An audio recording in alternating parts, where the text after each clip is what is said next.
Hi guys, it's me, Ms. Mason, and today I am here to talk to you about our next assignment, which is going to be a self-portrait, and I hope that you will be inspired by the two artists that we're going to talk about today. So there will be a slideshow in the next video, but first I want to tell you a little bit about each artist, okay?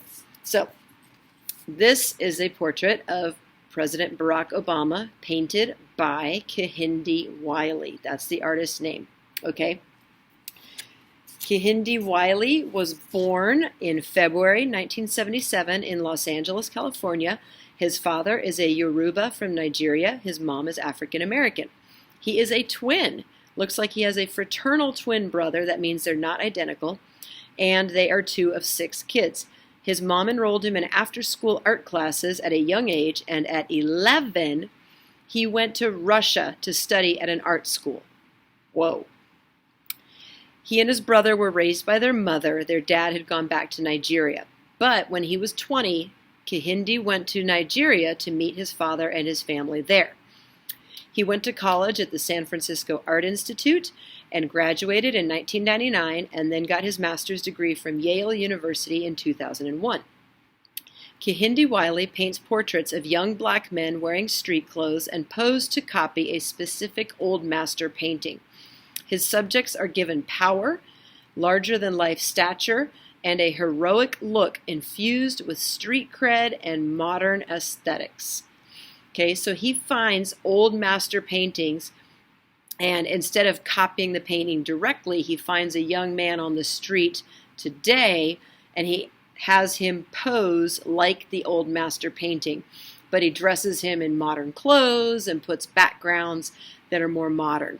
So he's inspired by the old master paintings, but he's making them contemporary or modern. Okay, he is the official portrait painter of President Barack Obama. The background of the portrait, and we're talking about this one, is a field of flowers, and each flower represents a specific event in President Obama's life. Who gets to be the star of the show? The story or the man who inhabits that story? Kehinde Wiley is the first African-American artist to paint the president. Who was the first African-American president? Okay, so that's our first artist, Kehinde Wiley.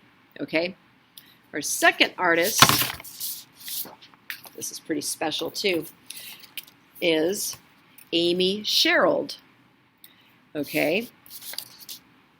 She was born in August of 1973 in Columbus, Georgia. Her father was a dentist, and her parents really wanted her to go into medicine as well.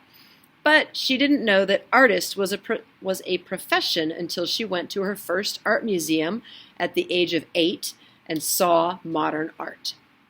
So she went to Clark Atlanta University and earned her BA, her bachelor's in painting in 1997, then went to the Maryland Institute College of Art and earned her master's in painting in 2004. Currently, she lives in Baltimore and has taught in the Baltimore City Detention Center. Her paintings portray the African American experience in the United States. They are huge portraits of strangers. She takes photographs of people on the street and turns them into her monumental paintings. She uses grayscale, or shades of gray, to paint her subject's skin because she wants viewers to see her subjects as people, not as a racial identity. Okay, so she doesn't want people to look at her paintings and say, oh, that person's black, or that person's white, or that person's Latino, or whatever. So she paints the skin gray so it's harder to tell by looking at somebody, because she wants you to see the people for people. Okay, she is inspired by reading. I read to start a conversation with myself to open me up, she says. She was chosen by First Lady Michelle Obama to paint her official portrait, making Sherald the first African-American woman to paint a First Lady, who was also the first African-American First Lady. I'm painting the paintings that I want to see in museums, she said. So, here is Wiley Sherald's work and Kehinde Wiley, okay? And they both painted the Obamas. for the presidential portrait. Okay? Now, what I want you guys to do is you are going to create your own self-portrait, hopefully with one of these artists as an inspiration. Okay? You need to include a pattern somewhere in your picture. It can be in the background, like in Kehinde Wiley's pictures, or it can be in the clothes, like in Amy Sherald's pictures. Okay, but there has to be a pattern, and it has to be you as a person, your whole body, no stick figures, okay? And hopefully you'll be inspired by these artists. And we will look at a slideshow of more of their artwork in just a minute. Okay, so I hope you enjoyed my little presentation here, and we will keep on moving. Thanks.